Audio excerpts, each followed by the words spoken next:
Kazakhstan में एक ऐसी पुरअसरार बीमारी पाई जाती है जिसने 2 गांव हिजरत करने पर मजबूर कर दिए।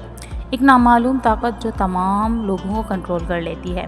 कज़ाकिस्तान के शुमाल में एक तवील मैदानी इलाका है जहां दरख्त बहुत कम हैं, मगर ज़मीन ज़्यादातर खुश्क घास से भरी हुई है। सर्दियों में 2 गांव कलाची, जहां 600 के करीब लोग रहते थे, इनमें अक्सर रूसी और जर्मन ख़ानदान आबाद हैं, जबकि दूसरा गांव करांसू है जो घोस्ट टाउन भी कहलाता है, जहां कभी 6000 आबादी घटकर सिर्फ 130 बच गई है।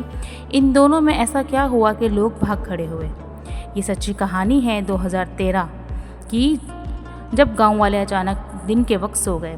ऐसे सोए जैसे नशा आवर दवाइयों का इस्तेमाल किया हो, और कई कई घंटों तक सोते रहे। 2 दिन, 5 दिन और कुछ तो पूरे हफ्ते नींद के खुमार में रहे। अब इसमें एक शॉकिंग पहलू ये था कि ये नींद आम नहीं थी, बल्कि अचानक सभी को नींद का दौरा पड़ता था। कोई खड़े खड़े सो जाता, कोई साइकिल चलाते हुए अचानक बेहोश होकर गिर जाता। स्कूल के बच्चे क्लास के दौरान एकदम नींद में चले जाते। कोई खाना खाने के दौरान ही नींद की वादी में खो जाता। लोग चेमी गोइयाँ करने लगे कि आखिर ऐसा क्या हो रहा है? क्या किसी ने हम पे जादू किया है या आसमान से कोई अजाब उतरा है? गार्डियन न्यूज़ के मुताबिक जब भी इन्हें नींद का दौरा पड़ता था, इससे ज़रा देर पहले आसमान पर परिंदे अचानक से बहुत सा शोर मचाते थे। एक दूर दराज इलाके में रात को परिंदों का शोर करना अजीब होता है। क्या वो कोई वार्निंग दे रहे थे?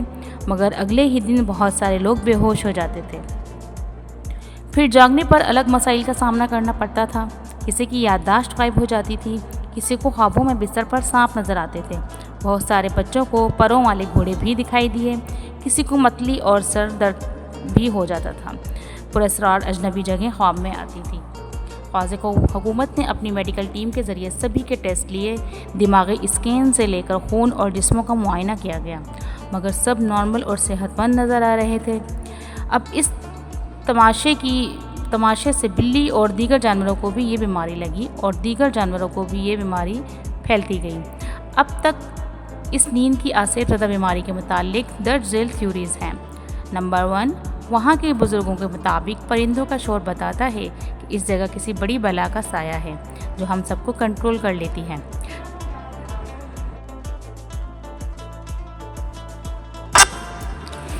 साइंसदान इसे टॉक्सिक गैसेस से लिंक बनाते हैं, या यूरेनियम की पुरानी कानों से आने वाली गैस इन लोगों को मुतासर कर रही है।